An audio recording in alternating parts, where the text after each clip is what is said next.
Hi, my name is Alvin Angel. Thanks for watching an episode of APTV. Today I got Aaron Chan from King's Domain talking us through what is an appropriate frequency of a man to get a haircut, what are the latest trends in hair, and also what it's like opening your own business and running it for 11 years successfully. So I hope you enjoyed this one. What's the biggest challenge of running your own business, and what lessons have you learned from your 11 years of experience? Yeah, biggest challenge by far is not just the biggest challenge, but the most rewarding bit is the dealing with people, staff management, and watching the team grow is equally as challenging as rewarding. And I think the thing that I've learned from it is patience is key, and you've got to, what you put in is what you get out. Have you retained staff over the full 11 years? Yeah. Most of those staff that started with us in the original shop are now partners. Wow. In the shops, and there's a couple that aren't, that are still, just working for us and taking on more responsibility, but as employees. Wow, that's not very common to keep staff that long. What's your secret? I think you've got to listen to what people want. You've got to push people to keep moving forward, and provide them opportunities to grow. Yeah. And what lessons have you learned from your experiences so far? Lessons, be patient. When shit happens, then you'll get through it. You've just got to work out how and keep level-headed. That's probably the main thing. My next question is, what's the biggest mistake you've made in your 11 years of owning your own business? There's biggest mistake, There's the one lots you of can't little, come back lots from. of little, lots of little mistakes. The biggest mistake on reflection is probably not cherishing the time when we're just one barbershop at the start. Cherishing the time that at the very beginning, before we started to grow. I mean, what we've got now is fantastic, but if I had have known now that it would be this size, I probably would have paid more attention at the beginning. And enjoyed the smaller things then. Yeah. Well, hopefully never go back to being a small barbershop. Yeah, but now I think about that and I really enjoy what I've got now and where we're at, thinking that in the future I'll probably reflect on it again. About 2015, 16 or 17, barbershops started opening in Melbourne everywhere. What was happening back then, and has the market changed in the last, Yeah, definitely. 8 years? Yeah, we opened 2013. It was the right place at the right time. I think That's it was Toorak Road, right? Toorak Road. It was sort of at the beginning of a really big international trend of the return of the barbershop. Around that 15, 16 mark, I think a lot of shops started opening because it's quite easy to open a barbershop. You can put a mirror against the wall and a chair in front of it and call yourself a barber. And anyone can do it. Anyone can do it. And so we saw a lot, like every second shop was a barbershop. And I think now we had COVID, and now we've had interest, rises and cost of living going up. They're starting to filter out because it's only the best ones that are really surviving. And what kicked off that trend back then, do you think? Was there something that happened in the world that... How much time you got? Just... Like in Australia in the late 80s, the hairdressing and barbering apprenticeship were combined into just the hairdressing apprenticeship. So for the next 2 decades, it was just hairdressing. That's why we didn't see many barbershops around. Okay. And then with they brought the barbering apprenticeship back, and that's why we saw a lot more barbershops open. That's interesting. What year was that? Like 2014. Wow, just like that, it just started appearing. Well, there was I think the need for it. I think there was a bit more of just the international barbershop recognition. Like this is a job, it's a craft that's been around forever, and it's cool, and people just sort of caught on to it. Are the mullets still in? Yeah, definitely. Are you a fan? My hair, that's about the only bit that flourishes, but I'm not a huge fan of the mullet, no. So the mullet is an old haircut that's come back into fashion, right? It's an old haircut that seems to come back into fashion every decade at some stage, I think. Is there anything else you expect to see come back? Like the fades really influenced from American Afro hair. That came in, maybe 5 to 10 years ago, and that's such a strong hold on men's hair cutting, men's barbering. I think that'll always be in the mullets, crop fringes and stuff. Now that there's such a big international barbering scene, there's really influences coming from all over the world on different trends. What's the most popular trend today? Yeah, it's definitely the mullet. The mullet still? Yeah, I mean from the like, especially in Melbourne with the AFL and the Aussie rules footy players, Bailey Smith and Nick Dacos, like so many kids look up to that, and it's definitely a strong thing. So who sets the trend in Melbourne for what's cool and what's not? Yeah, that AFL footy players have a huge influence on it.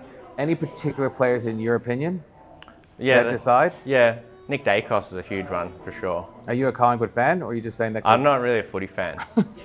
I'm not really a footy fan, but yeah, they tell me he's the rising star. Oh, he absolutely is. Yeah. You know, he not this year, but you know, most years he is. Yeah. So Kings Domain have 2 stores on College Street. We're now at the east end of College Street. You also have one at the front of Rialto. What Yep. does your store network look like moving forward? Yeah, I think you've told me for years that we could probably have 10 shops in the city. At least. I didn't believe you, but you know, both of our shops in the city are really humming along, and I think we can expand further in the city. Outside of the city, the inner suburbs, there's probably a little bit more growth. You know, we're from Paran, Richmond, South Yarra, that inner southeast, but maybe into the inner north as well. And most of your stores are street fronting, not shopping centers. Is that done on purpose? Yeah, definitely. Street frontage, we love it. You know, we don't also love the control that the centres Yeah, fair take enough. as well. So can you walk us through how the financials or how the profitability of a barbershop works, like your overheads versus your turnovers, etc.? Yeah, profitability is an interesting one. Can be such a fine line, and you know, rent say 10% on average. Wages can be anything from 33 to 60% Of your turnover. of our turnover. Of our weekly revenue. And so the wages is the main cost for a barbershop by far, and that's the thing that needs to be watched closely. Apart from that, you know, all of your usual, we put a lot of money into education and training for the barbers to provide those opportunities for growth and to make sure that everyone is moving forward, as well as marketing and you know, our online presence as well.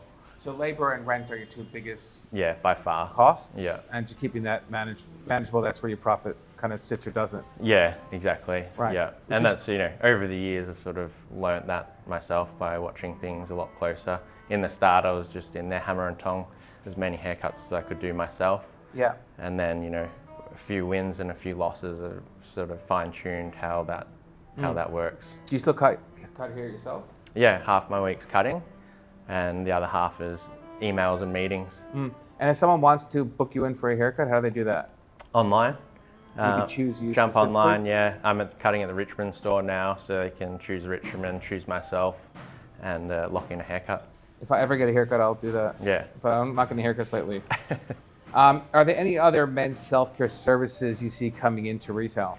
Yeah, like our beard services, whether it's a beard trim, a hot towel shave, or a beard reshape, which is a combination of the two, are really popular. And I think we can, and other barbershops can probably lean more into the skincare side of that service as well. So what does that look like? Facials? Yeah, like some sort of men's facial. Yeah. You know, when you come in for whatever service it is here, it's not just for the service, it's for time out of your week. It's, you know, as a part of your relaxation and your mental health regime. So if people can add an extra half an hour onto that, I think it's a good investment. You ever see manicures coming in for men?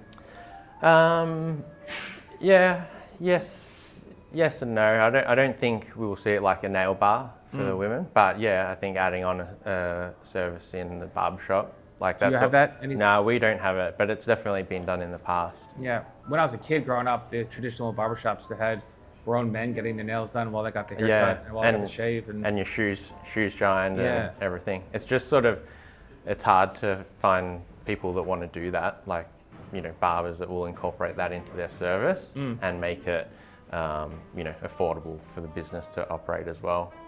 how much is a haircut now, on average? From 60 to 125, And how much was it when you first started? $50 for everyone.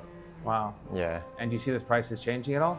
We want to try and keep our baseline price as low as possible at that $60 mark and keep it like that as long as we can. We want to still be affordable for most people, but offer a premium service for those that want it as well.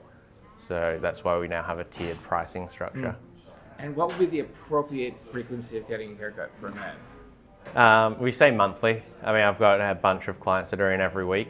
Every week? Every week, skin fade and beard trim or a hot towel shave. But as I said, like, they're busy people, and although they're busy, they make the time because it's more than the haircut that they're getting out of the service.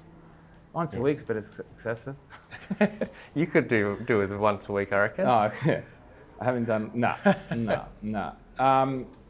So you'd get leasing execs and agents calling you all the time? You're the only one that I answered the call to, though. Is that right? Yeah. They always say that when we're filming, but that's not the truth. For any leasing execs or agents calling you, how would you recommend what gets your attention, and how do you get you engaged in looking at retail stores?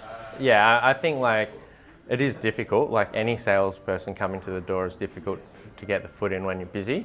But offering good incentives, rent-free periods, and good spaces, like quality retail spaces, always gets my attention. So for me, I really only work with people that I've got a relationship with now.